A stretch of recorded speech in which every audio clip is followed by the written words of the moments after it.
Hello, everyone. Ponyo here. Thank you for tuning in to another episode of After Dinner Mints. Before we begin, I want to encourage everyone watching to join us in the Rblocks Discord. A link to our Discord can be found in the description of this video. Make sure you like, comment, and subscribe to our YouTube channel so you don't miss an episode of our weekly show. And now I want to introduce our guests for this evening. We have CCO of Rblocks and generative artist, Jeff Davis. Hi, everybody. We have generative artist Aaron Penne. Hello. We have musical artist Boreta. Howdy. And then we have art blocks collector Zerobeta. It's going.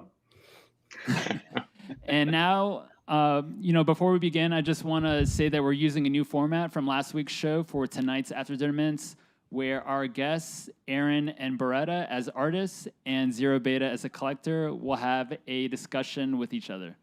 This is a new format that we've been eager to try out, and if people enjoy this, I would be more than happy for artists or collectors to suggest pairings for future After Dinner Mints. And with that being said, Aaron, Boreta, and Zerobeta, the floor is all yours. Thanks, Ponyo. Since I'm the odd man out as the collector, I'll start it off. Really excited to be talking with Aaron and Boreta. Aaron was the first, Apparitions was the first art block I ever minted, and I minted a good one. So a very special bond with Aaron and Apparitions, as well as returns. It's the most, I think Aaron's work is the most I've collected in art blocks as well as in NFTs in general. And I also love music, so I'm really excited. I remember when 2010, when it was 2010, Boreta, when Glitch Mob first came out. Yep, that's right. That's right. I remember listening to that album a lot. So, oh, nice. I'm on, like, as far as art goes, music's probably my passion. So to be involved with this, as a collector is really, really special for me. Oh, awesome. Cool. I think for me, unlike Kate, who did last week, I'm not nearly as prolific of a collector as Kate or Von Mises or any of the other people. But one thing I do really understand is community. Previously, before I came to Art Blocks, I spent 11 years at StockTwits building a community for investors from the product side and the community side. So when I came to Art Blocks originally, I saw the same thing. It was like this bottoms-up hive mind of people really disrupting the establishment that was very top-down. In finance, it was Wall Street. I think in the art world, it's the other kind of gatekeepers. Who was it this week with the MoMA who came out and said we're never going to have NFTs there, and it's ridiculous. Dimitri's tweet storm was really good. In 5 years they're going to have many NFTs there. Or was it MoMA or the Met? I don't remember, but one of them. I think it was the Met with the Met Gala. Yeah. So I think you're right. Yeah. Immediately with me, Art Blocks clicked. I was like, this is the same thing we did with stocks, but with art. And I really, really love the community side. I find that to be a part of the art form as well. So I'm going to go through some community curated sets that we put together around Apparitions, as well as, and then after that, we'll go through Rituals, the new drop from Aaron and Boreta that's dropping in Playground really soon, and let them speak through that. That one's Factory. Oh, Factory. But before I go with that, I want to congratulate you, Aaron, on the new role as director of engineering. Is it? That's it. Just hoping to lead the engineering team. Excited to jump in there and help out as much as I can. Awesome people already there, and we're going to be growing quite a bit. So looking forward to it.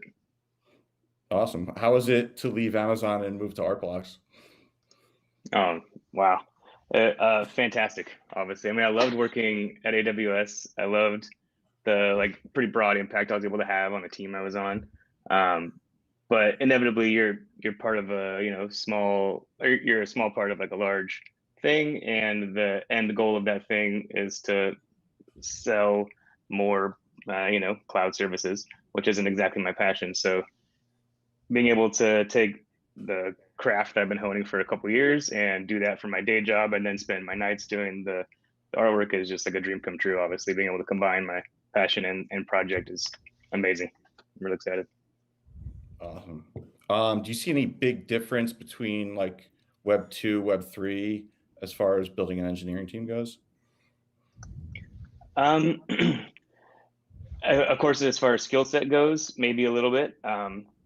I like to think that if someone is smart and curious and cares about what they're doing, then they'll be able to figure out anything. So as far as like hiring a team, no, I'm not concerned about Web3 versus Web2 skills. That said, Web3 in my mind is like obviously the future of where we're going.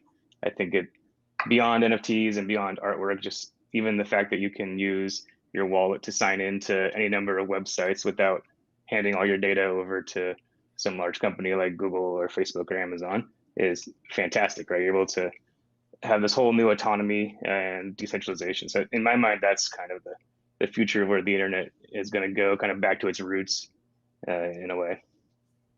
Awesome. Yeah. I mean, when I see like sign in with MetaMask, it's just like what the Facebook sign in button should have always been. And it's going to be really interesting to see what happens with like wallet tech. And, you know, when I look at this, you know, this run up compared to like March, so much stuff is already being, the primary market is already much more decentralized, whether it's being minted through art blocks or another, you know, distributed site. So it's already starting to move that way. So it's really going to be interesting to see how that evolves. I'm excited to have you on board. Good luck. Cool. Thanks. So with apps, like I said, I have a decent apps collection, but I think what's really interesting, and I thought what really drew me to Apparitions was the community that formed on the Discord. You know, like Apparitions dropped like right after, was it after archetypes or was it after 720? Yeah, it was right in that time frame. Yeah. Right. So the first run up was like Ringers into Archetype and 720, similar to what we saw with Fidenza and this recent swell. And then, you know, Apparitions came and it was a very, very popular drop, my first drop. And then, you know, that big run up in the spring kind of like ended at that point in time. And we had like 1 month of, you know, 1.5 months of like being quiet. And, you know, a lot of the people who came to Apparitions, it was a bigger drop. There was no like the wallet limiter. It was the first drop with the wallet limiter. So a lot of people were new to the Art Blocks community. And I think a lot of people on the Apparitions, which then became the Aaron Penne channel, were new to Art Blocks. So, you know, we all came in, and at that time, everyone jokes now like it's the next Fidenza. At the time, everyone's like it's the next Ringers. And I think we all were like, this is a great drop. This is amazing. But, you know, the entire market across all NFTs just kind of got a little quiet for a little bit.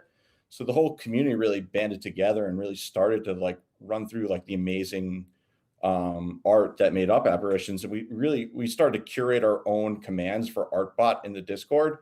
So I want to run through some of those curated commands that don't really line up with the traditional traits and rarities that were part of the Apparitions drop. And it was more about the emergent rarities, like the things that you had like one trait lining up with another trait with a little bit of randomness produced this really beautiful output. And the community really put those together and started to, you know, brand those. And I think the best example that most people know is the goose from Ringer. You know, wasn't the rarest output of Ringer from a statistical standpoint, but obviously it was very iconic. Just went for, what was it, 1,800 ETH? Yeah. So, you know, a lot of that was like the community coming together and saying like, let's comb through this drop. Let's, you know, make it our own. And I think it was a really beautiful thing that happened. So I'm going to share my screen and I'll walk through some of those sets. And then Aaron, you know, as I go through, I want you to talk about the drop and, you know, what produced that output. Absolutely.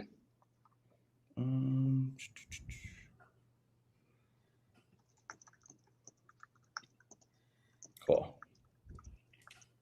All right. So the first interesting, and I think this is what defines Apparitions, the rothkos. You could see a really, really nice, consistent theme here. You know, one of the, you know, I know a lot of people own a few of these, but I know one of them was, I think one of these VVD just bought up, and I know Phil owns one. Aaron, do you want to talk about the Rothkos a bit? Yeah, so obviously super flattered to be have the artwork compared to someone like Rothko, but the one little tidbit that I see here that makes me immediately smile is the Basil Gogos palette one. This black, purple, green, white colorway. That is totally emergent, and it's just the way that I was doing kind of naive linear interpolation between colors, between that purple and white. It drags out this green in the RGB color space, which I don't like using. I always use the hue, saturation, and lightness. And so I accidentally had RGB up and did the interpolation, and it had this really cool green come through, which I thought was very cool. And I showed my partner, and she was like, "That's a terrible green. You got to get rid of it." And I was like, "No, no, no. This is special. This is great." And later that week, I talked to Sophia Garcia, Artix Code. They were helping me do some pre-curation kind of work, and she's like, "I like all of these, but not that green one." I was like, "Oh man, two for two." Anyway, now it's my favorite color palette, and like I said, VVD owns it, so I'm happy I stuck to my guns on that one. But these kind of emergent properties here, like this bottom right one, the Mount Fuji as it's called, in my mind is like one of the prettiest apparitions, because it has this kind of like landscape kind of painting element, which is nothing like I wanted to do when I went in and started coding out the project, right? So this is a surprise to me to see when the outputs come like that, come up like that. And that's always the fun part in my mind of generative artwork, is being surprised by the thing that you made. It happens constantly, and Artblocks gives a whole new spin to it. So Aaron, for people who are new to apparitions, what are some of these properties by which are creating some of these Rothkos? And I know a lot of them have a lot of similarities in terms of the properties that create the output. Yeah, so these ones that look like watercolor strips are vertical, is the orientation. They're facing you, which means the sort of like shift of the lines is directly at the viewer. And of course, they stretch across the whole length of the screen. So they have this kind of like straight edge look. I think of them like watercolor strips, or like, the pH strip you do when you're in science class as a kid. And so it's like the combination of those three features that make it look this way structurally. And then the color is a whole nother feature component. These are like broadband or some similar kind of wide color spans, which allow the colors to spread out nice and smoothly with these gradients, making it look a little more painterly. No, these are fantastic. Wish I owned one of those. The next set is graphics. This is another combination of trades that produce a really, really nice output. I would say these are, some of the best apparitions that you can own. And you can see how, like how different, but also like intertwined a lot of these subsets and these outputs are. Aaron, do you want to speak with these graphics and the syncs? Yeah, so these ones are the first that caught my eye. Kind of after the craziness of the day, right? The next day I'm going through each mint, because 1,500 is a lot of artworks to go through. I'm used to curating, 1,000 at a time, but like very small scale thumbnail, and I always assume half of them are garbage. When I'm doing a normal generative art project, I'm doing art blocks, obviously all of them are quality, so you have to spend a lot of time with each piece and kind of get to know it. These graphic syncs are the ones that stuck out to me right away, because they're like graphic, they're kind of in your face, right? This yellow and green one on the top left. And so I immediately thought I need to put all of these together, make a set. I saw Dimitri shared that with Ringer, so I messaged him. I was like, "Hey man, is it cool if I do like a similar kind of set share and give him a name?" And he's like, "Why are you asking me? Just do it." That was nice to get a thumbs up. But these ones I just love because they're so like kind of bold. That color in the background does what I wanted that kind of back shape to do, is like offset the very textural front piece. And actually, this is an element. I mentioned my partner trying to poo-poo Basil Gogos. This time, it was her idea actually to come up with the sync in general. I had just like all off black, off white colors in the back. And she was like, "Wouldn't it be cool if one of the colors was in the background?" I was like, yeah, leave me alone, I'm coding. And then I tried it and I was like, "Oh, that's really good." I'm gonna explore that. That's awesome. Yeah, I can't imagine this drop without the syncs. Right, same. Yeah, same. And just like, these are the background syncs with the filled background is usually what makes up the graphics, right? These Cool. ones in particular are yeah, they're floating as well, which I think Okay. allows you to see a lot of the dynamism like on all parts of the shape there. Yeah, they frame up nicely. Mhm. All right, the bacons. Yeah, Dino's favorite, and Druid I think's got a killer one in here. But There's the bacon some is pretty obvious. Yeah, yeah. The bacon actually was like a name that the community gave to it. I think I just called this Reds or something like that in my color palette. And the community called all this bacon. So now my Reds palette, like for returns and any future projects I do with a red white kind of scheme, will be called bacon in honor. Yeah, it's I thought that was really cool with returns, how, we started calling them bacons and then it made the palette for returns where everything else was kind of one-to-one. Mhm. Cool. Shadows. This is like a dark booty set. Yeah. Right. So this is what I wanted in this project, was to not be so specific about certain features, right? Lean into that emergence a little bit. And that's what I'm doing now with Boreta on Rituals, really leaning into that kind of surprise element. So these I would never have actively sought to create like this dark black and blue shifting one. But now it's probably one of my favorite pieces. Any of these shadow ones, they're just so, like I said, dark and moody. If you put these shadows up against like the graphic syncs, they're like two different projects in my mind, right? If I was to curate this project before art blocks, I would have made them two different projects. So having them both appear from the same algorithm gets me very excited, and it's fun to see them juxtaposed like that.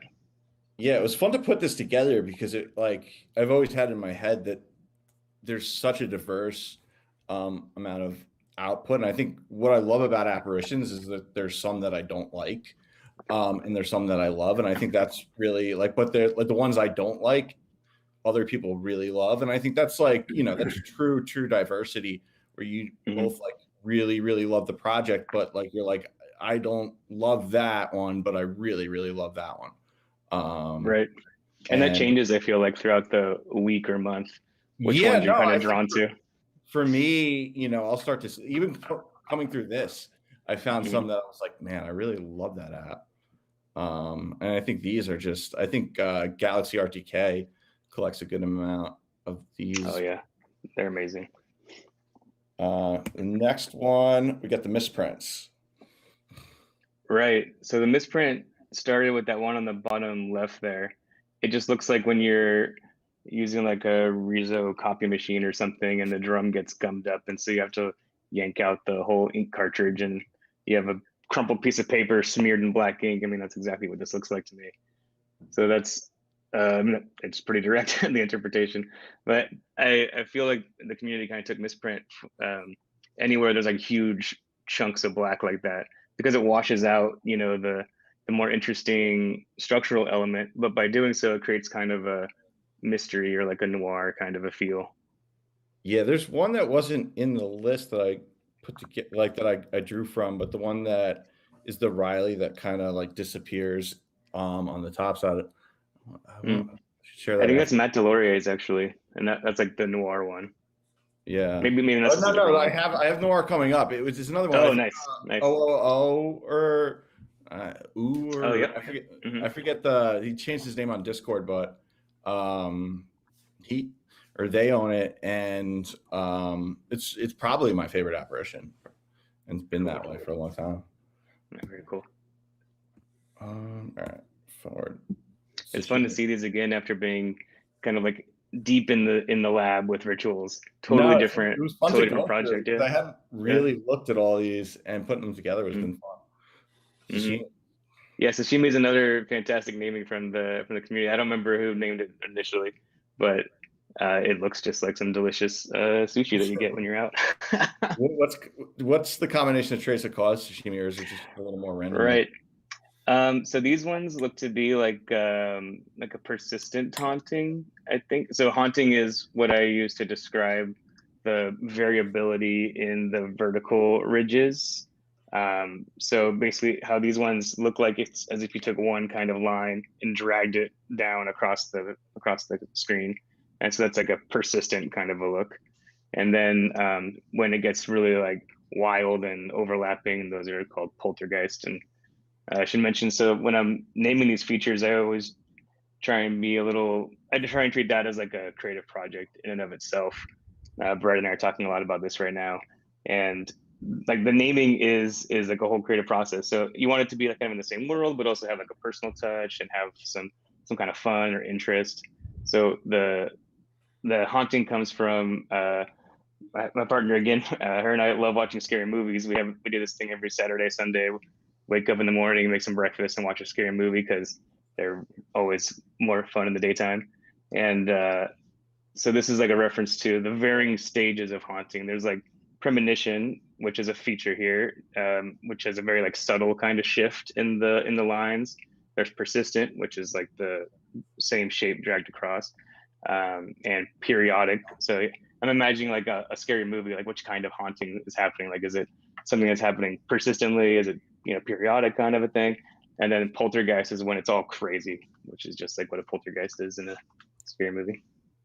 Yeah, it's funny that like it's really interesting. Like I think that like we call them ghosts, and obviously you call them apparitions, but the inspiration almost comes from like landscapes and things like that. And you could obviously see it with certain things like obviously Mount Fuji and a lot of them mountains. But I think of them like there's certain ones I'm like that's a ghost. Like I'm like from Mario Kart, and then it's like, oh well, that's a mountain range. Right. I like the ones that look like ghosts, that look like sheets draped over something. Yeah, those are always fun. Just like a little spooky ghosts. All right, stretch. These are cool. Right. So this is like a floating, because it's all kind of tucked inside. And there's a feature called reach, which is sort of the amount of like Y disturbance, Y like along the vertical, and altitude is another feature. And there's sea level, stratosphere, troposphere, different like variants there. And I don't know exactly which feature combinations these are off the top of my head. I can pull it up, but it's probably a combination of those kinds of altitude ones and reach ones. So it should be. I mean, when I say should be, I mean what the intent was for floating is that they're all kind of sitting in the middle, hovering around the background shape. And these ones had some interesting emergent property that just flew them off the top of the screen, which was not something I expected. And I love them. It looks like they're like alive. They're like flying away. They're doing something. It gives a lot of movement to them. Yeah, really. The one on the left is that the end? That's energy, right? And that's either energy or Laguna. Yeah. Yeah, it might be hard to tell without the orange. I love that one. Humpty. Right. So these ones, it looks to me and to the community, whoever named these Humpty, looks like it's a canvas that like got ripped off and is falling out of frame. So it's like Humpty Dumpty falling off. Yeah. It's so funny because like some of these are often like still called up in the Discord, and some of them haven't been called up for months. So going even through this, it was just like a trip and down memory lane. All right. So now besides like these pairs, we've named like a lot of singles, like iconic names. This one, highlighter, I think the reason's pretty obvious. Do you want to talk about this one, Aaron? I mean, the features here are like a horizontal kind of a strip, but another emergent cool thing, it looks to me like a highlighter that smeared some ink across the page. It's pretty straightforward. And this kind of color palette, like white, yellow, black, just straight up like that, I don't think I would naturally put them together, but I'm assuming this one's an oracle or something similar. So in the color palettes, I left room within the color palettes for their own randomness and excitement. So it seems like, for example, the oracle color palette is not rare, but in reality, almost each one of the oracles within it are like one of ones, because there's a random picker for every or specific oracle. So this kind of combination, like I said, I would never have written it out, but seeing it come to life, I think it looks pretty interesting. Yeah, I think, and I think the way that you architect this drop actually fostered towards like a really like almost like a detective level community to even do this kind of stuff. Because I remember when it first dropped, when you said, and I had like mine was from a really rare color palette, and you're like, oh well, like color palettes aren't all that rare to begin with, because like Three Face and Oracle are rearing it of themselves. I'm like, oh shit. But and I think the way what the community's kind of like grabbed upon is like, yeah, people really love certain color palettes. And like these combinations that we're going through now, it's just the depth of the project. I think, until you like really dig in, it's a really hard drop to dig in on, just using OpenSea tools. And I think that is kind of why I wanted to go through this, because I think just taking what the community can curate over time and how they looked at it, just kind of gives you a new light on the whole drop. The crane. Yeah. And what you mentioned about like the community curating, that was for me like very eye-opening. It like in a huge way, the community was like co-creator in the project. I feel like a lot of the pairings and sets and combinations and naming and detective work, like you said, I would never have done. And so it was amazing to see all these like little nuances pulled together and brought together. And so I really feel like the collector kind of, or the people involved in looking at this artwork completes sort of the circle of the artwork. Actually, I was stealing just there something. I was gonna say I'm stealing something that Beretta said to me the other day of like the visual and the audio, and then like the viewer is like a triangle that kind of completes the experience of the artwork. And so I felt that way intuitively with Apparitions, is the collectors were part of that complete experience of the artwork, and it's still true, obviously now. Yeah, no, I think that's one of the biggest differentiators of just the medium itself, of generative, where you have a one of one of X, you have a community. For me, at least, it seems like you can get to some, we're in crypto, so you get to some form of consensus, just like around a drop in particular, around aspects of a drop, and the community is, does have a seat at the table of looking through an art and interpreting it through their eyes and taking it to that next level. Like, like whether it be, the crane or the highlighter with this, the goose with the ringers, like, like it takes, and that's not unlike any other form of art, but just, a bunch of people looking at some random outputs. Like, to me, at least, coming from the stock world where people would just look at random, Brownian motion and try to talk through it, like that fosters conversation. And I think, these random outputs from, an algorithm that has some deterministic knobs and dials, but can create really beautiful randomness that you couldn't even like think of, like that's what we do as people, right? We discuss like the things we, like that amaze us. Love it. Yep. The crane, this is probably one of my favorites. I think, was Radia owns this, or is this I think Prospero owned it, or someone like this. Oh yeah, maybe it's Prospero. I'm trying to remember. Like, as I was putting these in, I was trying to remember who who owned what. But this one's makes me think, when we go to Marfa, definitely getting those name tags set up with real names and Discord handles, potentially real names, whatever. But yeah, the crane, I really like this kind of like I call it like a sneak reach almost, or just like this one has like a really good reach, like that kind of arm up to the side. But this one in my mind is like a grail of the project. It has such an interesting like look to it. You can just see it right away. It's just cool. And this, what palettes is this? Thaddeus or is this? Oof, I gotta pull it up. It's been a minute. Yeah, like I think it's Thaddeus, but I'm not positive. I think it's a little bright for Thaddeus. We can figure out later. But the Thaddeus one, I think I mentioned this before, but Thaddeus I named after my girlfriend, or my little sister's boyfriend when she was a kid. We would tease her all the time that she was in love with Thaddeus, and so as a nod to her, I threw in the color palette. I'm pretty sure this one's a different palette, but Thaddeus became like one of the most popular palettes. So for a while, I was like kind of giving her crap, but text her and be like, "Oh, people love Thaddeus just like you." So it's fun to bring that back. This one's just amazing. Noir, there it is. Right. Yeah. This one, I'm a huge fan of noir movies as well, so it's fun to see that kind of experience. Just looks like the light on the detective's face when they're in an alley following a damsel in distress or something silly like that. This is a Riley, right? It's either Riley or an Oracle. Yep. Yeah. Beautiful. Iceberg. Yeah, this one is mine, and it will go with me to my grave. I love this one. It caught my eye on the first day, during the day of the drop. Jeff and I were talking a bunch, actually.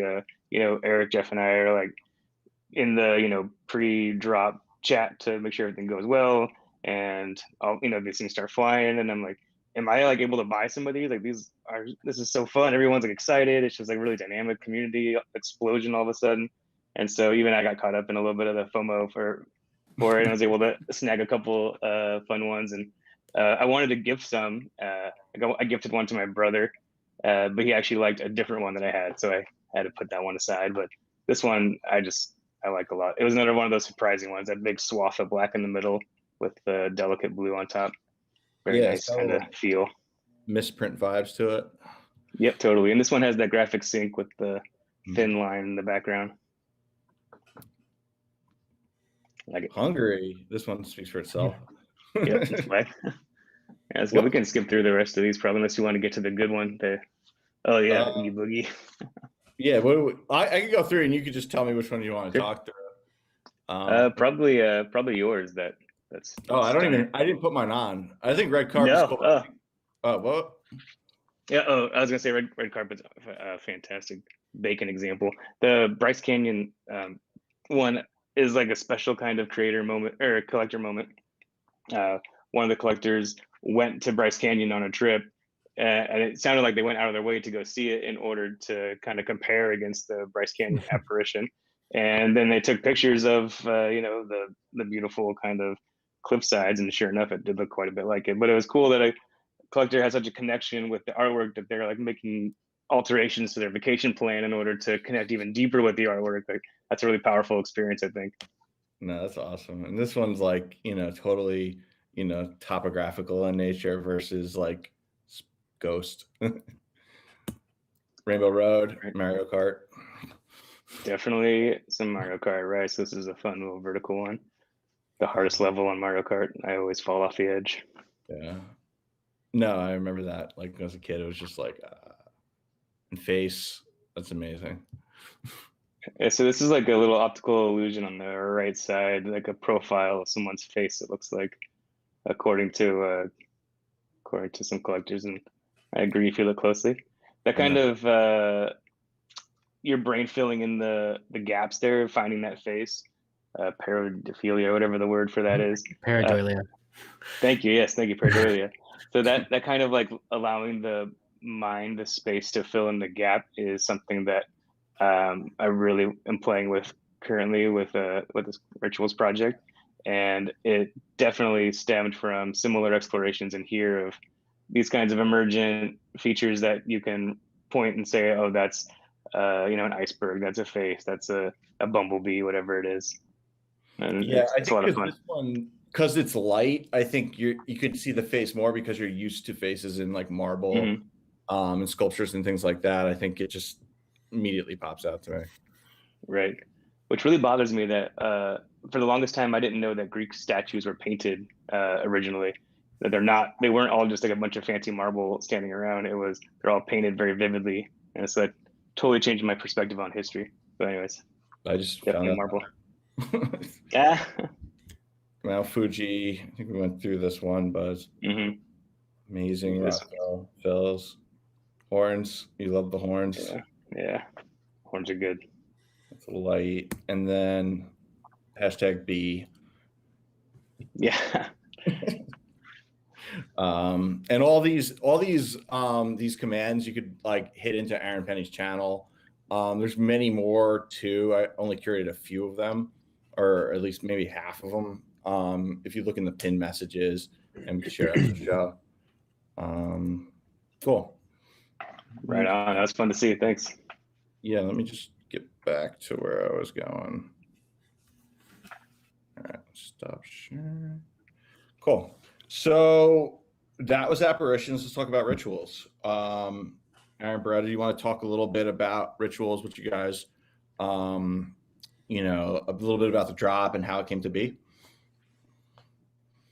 Yeah, sure. I'll give a little bit of background, and then Brett, you can dive into the fun stuff.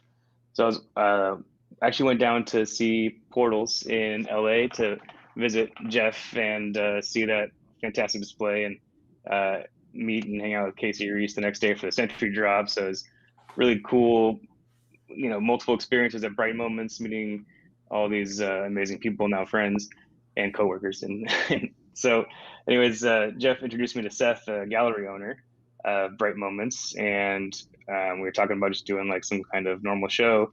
And Seth had this idea of making, obviously with the Crypto Venetians, like an in real life minting experience. Had this idea of making bringing like spirituality or like a moment of like emotional connection with the artwork, or something a little more transcendent than just the minting transaction. We wanted to bring that kind of that magic that happens in the minting and that personal connection you have with the artwork, and like really dial that up. And so I had some artwork that I was working on already, and I shared that. And Seth was like, "Oh, this is cool, but it needs music. Let's bring in Beretta." So Brett and I talked, and we just like aligned on so many different things. I was like, here's some pieces of inspiration that I'm using for this work, some Alan Watts quotes, some kind of imagery around like visionary artwork, kind of, but not quite. Anyways, and then I went to investigate, who's Beretta, and found this album by Superposition, the fantastic band or group that he's in. And the first song that came on was like an Alan Watts quote with beautiful ambient, like swooping music behind it. And it just fit like perfectly. It was like exactly the kind of like feeling and vibe that I was trying to convey with the artwork.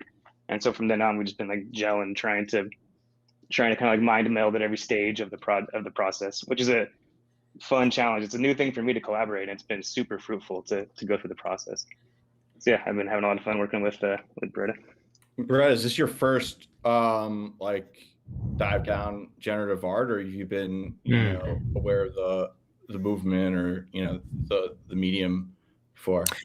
So I've been working on generative music for quite a while, and one of my favorite artists of all time is Brian Eno, and Brian Eno very famously wrote music for airports in the 70s using these generative methods that were very primitive, but it's very deeply influenced. So yeah, I do half of my time is spent making dance music with the glitch mob and touring around, and the other half is super deep in the world of ambient music. And over the past year, when we were not touring, I started working for doing sound design and generative systems for some psychedelic therapy startups. There's a lot of companies coming around that need this amorphous generative music that can basically expand and contract for different periods of time. So you can't just play a song, because sometimes a session is an hour, sometimes it's 6 hours. So started learning more and more concepts, and we like do everything in Ableton Live software. And at the same time, probably about in December, I started paying attention to the world of NFTs through Beeple, who is an old collaborator of ours. He did a music video for us in 2014, and we've just been friends ever since. And I understood crypto, but the NFT thing all of a sudden got my creative brain going, as I think a lot of artists coming into it really did. So I started paying attention to everything and buying some things here and there. And we did the Glitch Mob did a drop, and I did a music drop with some ambient music. And this is the first time that I've actually ever done anything that is truly generative, because there's a lot of the music that we make, although I say it's generative, it's actually procedural. So in Ableton, we're blending sounds together. But what we're making for rituals, and the challenge is that, Aaron, everything is like 30 kilobytes, right? So we built a tool that we are, at the same time as we have a programmer that we worked with from Finland named Taro, and we designed a tool that I was envisioning the music coming out of at the same time, because it didn't exist, using JavaScript libraries that Artblocks supports. So the whole process for me was I've been a fan of Artblocks. I heard the episode on Kevin Rose's podcast and started going down the rabbit hole, and I bought a LeWitt generator and started having a lot of fun with all of it. And then so I was way down the rabbit hole when Seth was like, "Hey, you need to meet Aaron," and I was like, "Oh, Apparitions guy." I'm like, "Yo, let's go. Like, let's do this." Yeah. Luett's is for the heads. I mean, that's a deep cut. Yeah. Yeah. OG. No, I think it's interesting because when I looked, so when I knew you were gonna be on the podcast, I was like, used to listen to Glitch Bob so much back in the day. And I brought you guys up on Spotify. I was like, oh, they're on Tron and League of Legends. I'm like, you've been on a crash course with the metaverse unknowingly for a while now. Yes, that's true. Especially with the League of Legends stuff. I've always I came into music through electronics. Like I didn't have piano lessons growing up. I thought it was stupid. I didn't play any bands in high school. I didn't play any drums.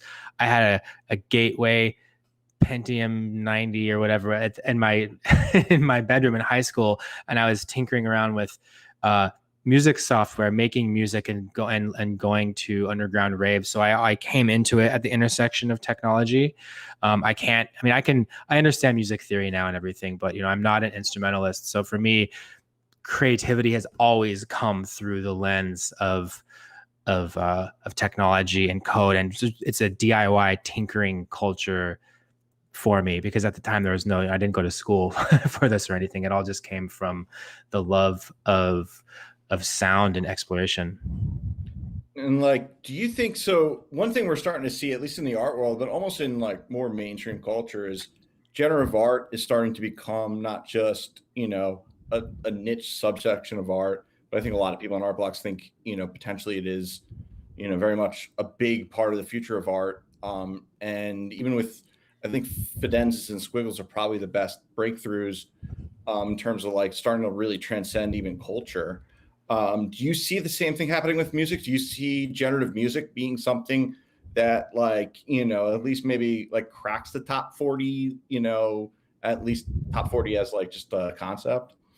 I think that it's really interesting seeing that certain things, certain waves of technology will affect different art forms at different times, right? And so electronic music, over the past 10 years, it's become completely ubiquitous, where, unless it's an acoustic record, even, hip hop is all produced electronically, obviously dance music, but for the most part, all music you hear passes through electronics.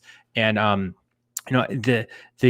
it's been around in ambient music for quite a while, and certainly in avant-garde music, and even John Cage was messing with not generative music, but heuristic music that was rule based. He would have cards that would pull something out and then see where we go next. So I think that conceptually has been around in music for a long time, and certainly in the deep experimental areas. But I think what's going to be really interesting is there's a lot of tools. This is not technically generative, but where the AI stuff is getting so powerful now. It's the same thing where generative visual art makes sense that the technology is there. It's not there with music yet, but just if you're, I've spent a lot of time recently messing with VQ GAN and Clip, and you can go in and type, I would like to see the Iceland looks like in the style of Cezanne, and it would sort of mock this up. And within the next couple of years, you're going to be able to say,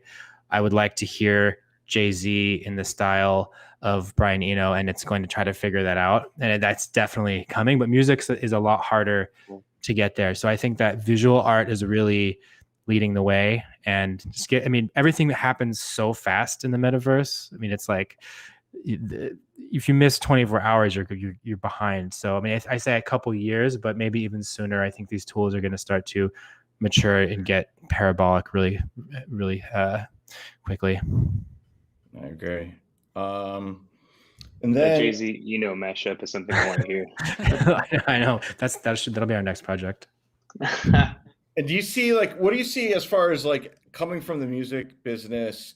I think a lot of people look at NFTs and they see music, right? They could see the idea of the record companies owning the rights, and I think seeing the music business through NFTs from an IP standpoint feels like a very approachable way of understanding the future. Although I do think the future may be a little further away from your traditional music business. How's the music industry looking at NFTs?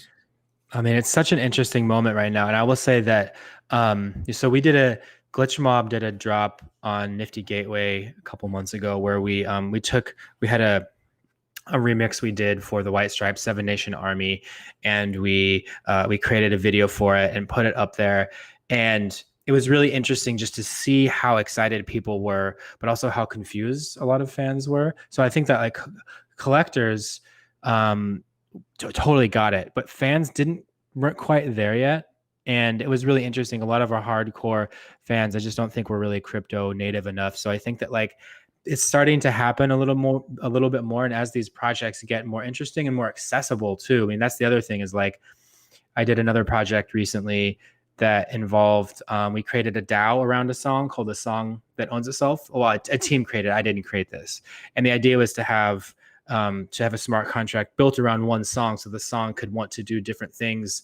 And again, like crypto Twitter embraced the project, thought it was really interesting. And my fans would just, when I had to start by explaining, why would I need gas? What does that mean? Why do I need ETH in my MetaMask to buy something? So I think that there's a lot of steps that need to happen to really bring more people to the party. But I will say that the most interesting thing for me about Art Blocks and what we're building with Rituals right now is that, going back to the sort of like the legacy idea of selling a video of a song that we already did, feels to me, it's more like the expansion of what the merch table might be at Abandoned to the Metaverse. And with Rituals, we're doing something that's totally off in a completely different direction. This is new and fresh, has never been done before. I mean, I'm being so creatively challenged to think that we're creating 1,000 infinitely generative songs using JavaScript and synced with Aaron's visuals, and everything will live. It's like live in these one of ones. So to me, the most interesting stuff is, I mean, this is just me, but I want to go off in these weird corners and do things that you can only do right now, and not try to like mock up the old world. Like that's why this is so exciting. No, I can't wait. I wish I could be out there for it, but I'm definitely going to mint it, at least from here. And when's the drop again? The live minting is The 24th. 24th, yeah. Yep, live minting is going to start on the 24th and go for a 50-hour straight in-person marathon. I'm going to be drinking as much coffee as possible to try and be as present as possible for everybody there. We have a lot of really cool activities happening outside of the gallery. So it's not just the, personal experience, which is a big part of it, of course. Everyone who comes gets to have a whole personal experience with this huge TV and a huge like screen and a huge sound system and a very personal, intimate kind of experience that we're building. And then outside the gallery is going to be hopefully, some like yoga instructors or meditation instructors, a DJ. We have chefs coming from the best, in my opinion, the best restaurant, OA. I mean, it's not a taco truck, but it's very, high quality food. So it's going to be just this whole like mini festival kind of experience outside of the gallery as well. So hopefully folks showing up in the middle of the night won't be too upset to kind of find this like lively atmosphere happening. But so it's going to be this in-person experience. There's going to be 200 people there and their guests, so some more. We're going to have a dinner at the beginning, and then one at a time go in and do the personal experience and you have your mint revealed in like a really big, sonically enveloping way. And then at the end of the 50 hours, we'll have a dinner and kind of all come back having gone through this individual experience. So it'll be a really cool individual personal thing, but also kind of like a community building thing, which is a lot of what Bright Moments is doing. Obviously in person is trying to educate folks on the street about this whole space. And then once that's over, we're still figuring out the date, but the online portion will kind of get released. So we'll build up this magical kind of experience and energy as a community in Venice, and then we'll just like release it to the world as kind of the concept. Awesome. Very excited about it. The local Venice dispensary is going to do some good business. The dispensary is going to Yes. have a great weekend. That's for sure. Yeah, no question. All awesome. It was great speaking with both of you and going through apps with Aaron, getting his take on it, and really, really, really looking forward to Rituals. It's like the sweet spot of everything I love. Thanks so much. Right on. Thanks for having Right this talk. It's gonna be a fun one. Can't wait. All right. Well, I got a couple questions. Oh yeah. Looks like we scored some of these from the community. First one is for Boreta and Aaron. I mean, I think Aaron, you kind of touched base on this. Are you going to be around, both of you, for the entire in minting marathon of Rituals? It's a long time. Entire is aggressive, but as much as possible is definitely my goal. Yep. Not the entire thing. We're definitely going to spend as much time there as we can without collapsing. We're going to be there certainly the very beginning for all the first minters, and I'm bringing in some friends of mine that design sound systems. So we're going to have this immersive sound system. So anyone that's minting in there has a 4-point quad surround. So it's sort of like each NFT is a self-contained, infinitely generative sound bath that is meant to make you feel calm and have your face melt just a little bit. But it'll be fun. So I'm excited to have the minting experience as well. Yeah, one thing you mentioned, Berta, about the minting experience that I wanted to mention that I really love is like it's sort of like 15 minutes of just like stillness, as the way you described it. It's kind of giving these people, after all this COVID craziness, after all this crypto volatility, after all this like wild stuff, after CHAMs, even after all this stuff that's happened, we'll be giving as many people as possible, or 200 people, this like kind of mindfulness moment, and everyone who gets one of these. So that's kind of the goal, is to bring like a healing element or some kind of peaceful element to bring some calm and stability. It's just it's a deep breath. It's a moment to just pause and and not think about anything else for those 15 minutes. Definitely. Awesome. And then, I'm curious, this is obviously the first collaboration between the two of you for Aaron and Boreta. And do you both plan on doing any future collaborations? And Boreta, would you ever consider doing a solo art blocks drop? Yeah, we're already talking about doing some other stuff. There's some things cooking up. There's a deep camaraderie between the way that we see art and sort of our spiritual contemplative lens. So yeah, I can see a lot more going there. And yes, I would love to do a solo art blocks drop sometime. That would be a dream come true. Cool. And then it would be really good. Yeah. Go ahead, Aaron. I was gonna say if that comes true, it would be really really good. Justin's got a really good intuitive sense for the space and for this kind of creative constraints, like opening doors for a creative outlet. A lot of folks, when you get these creative constraints, it's like very limiting and hard to deal with. I feel like, having seen and working with Bernie the past couple of weeks, it's like causing a flourishing of creativity. It has the opposite impact. So I would love to see a solo drop at some point. It'd be awesome. And then, what music do you both listen to, if any, while working on projects? Specifically even Rituals. Well, for me, when I'm working on Rituals, I'm making music for the most part. I mean, Aaron and I, we talk in the morning and we review the work from the day before. But it's actually, I don't listen to music because it's basically sonic programming. However, I meticulously collect ambient music that is not too corny or there's no words or anything in it, and it's 55 hours. It's on Spotify. It's called Ambient Ritual, and if anyone wants good music for working and focusing to, you can just look it up on there. So that's when I'm actually, if I'm writing or doing something that doesn't require my studio monitors to be on, that's actually like the one that I work to. And what about you, Aaron?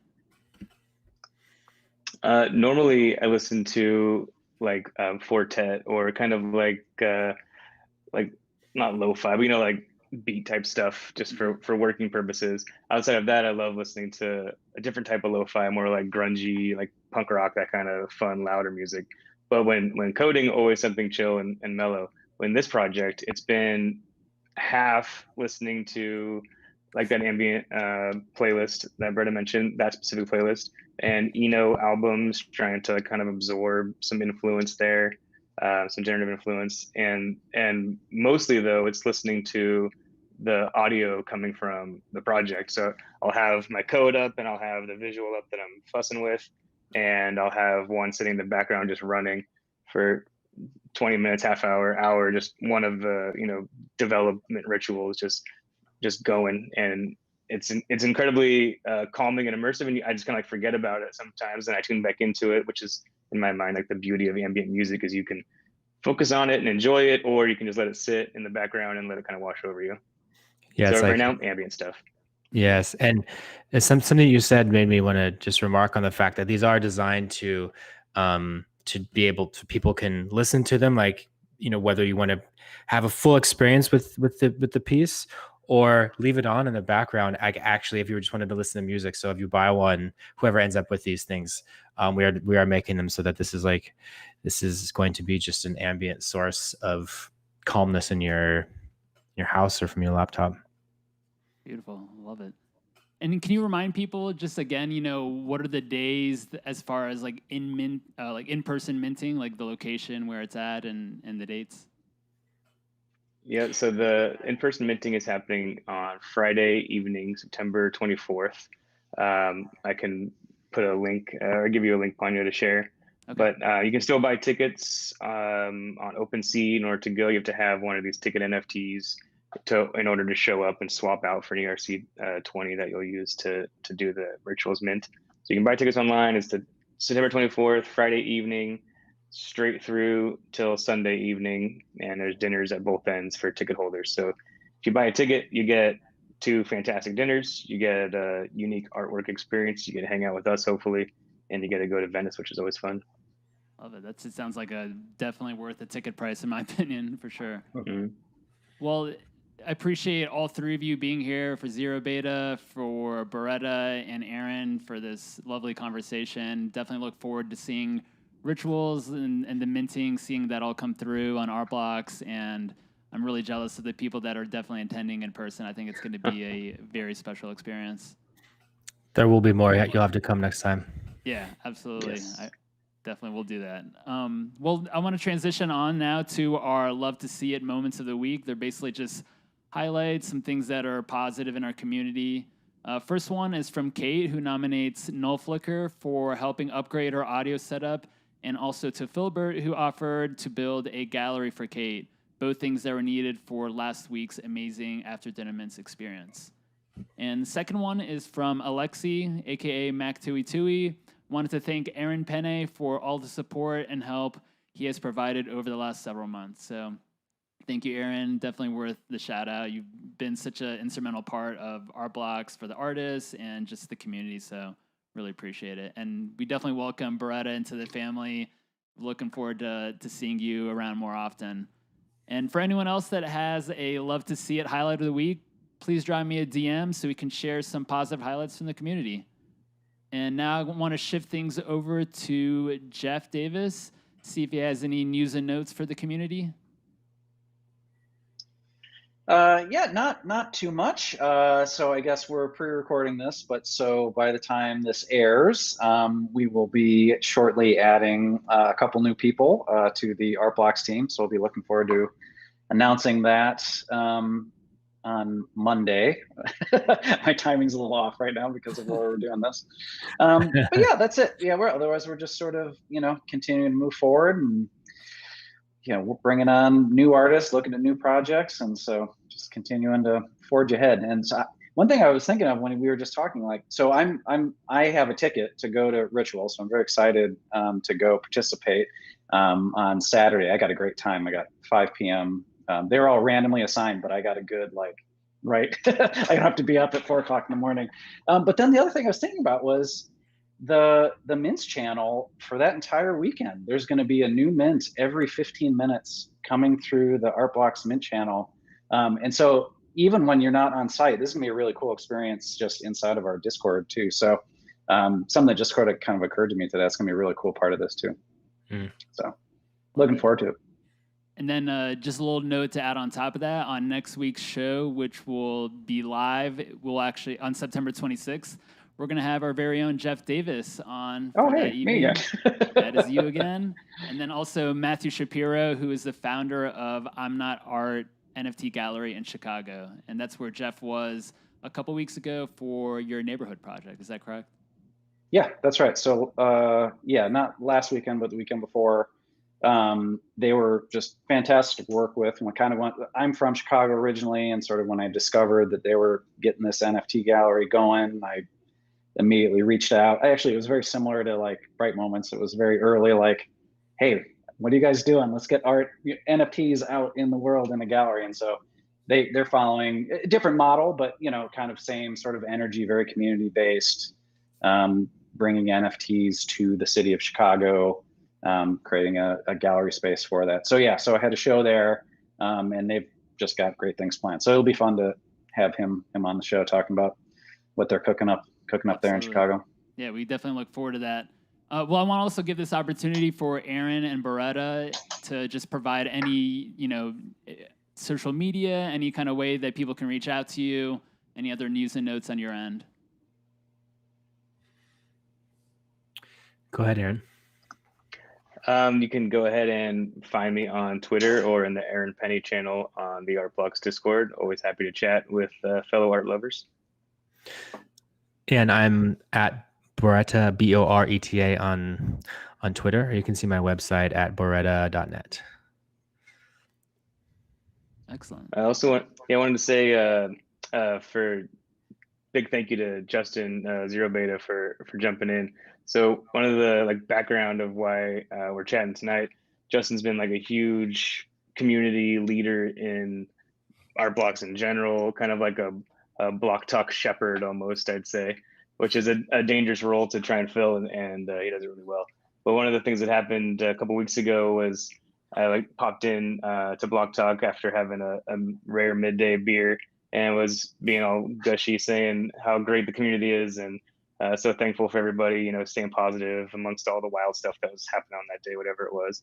And Justin sent me a ham as like a thank you, and that was a super cool gesture, just warmed my heart. And everyone, of course, loves that kind of thing. So a couple of days ago, I was seeing all the fun stuff that hams have turned into. It's a whole unique experience now with in art blocks. If you know, I guess. And so I was like, Justin needs this ham back so he can do something more magical with it than have it sit with me. So I gave it back to him. And then he immediately turned around and gave it to someone else as like a mark of good job fostering community. So it's just amazing seeing this community building that Justin and other collectors like you are doing. I really appreciate it. The community is amazing. I think, it's very underrated what Art Blocks has, the value that it just has in that Discord. That's stuff you can't recreate, stuff you can't just do in another shop. Like what's there is magical, and, we'll be there forever. Absolutely. Yeah, and I would like to also shout out Seth from Bright Moments at Seth on Twitter, and the Rituals Twitter is Rituals IRL. Find out, follow along there as it's all happening. Excellent. Yeah, it's a good point. We have a whole Twitter for it. I totally forgot. Yeah. And also shout out Seth for having at Seth. That's powerful. That is very amazing. powerful. Well, thank you again to all three of you, for Aaron, Boreta, Zerobeta, and also for our special guest, Jeff Davis, for all joining us this evening. Definitely looking forward to seeing Rituals, being minted at a very nice, slow pace. That's, in person. I think that's going to be a truly magical experience. To everyone that's watching, make sure that you comment, like, and subscribe to the Art Blocks YouTube channel. Be kind to each other. Remember to buy what you love, and we will see you all next week. Thanks a lot. Bye. Bye, everybody. Bye. Thank you.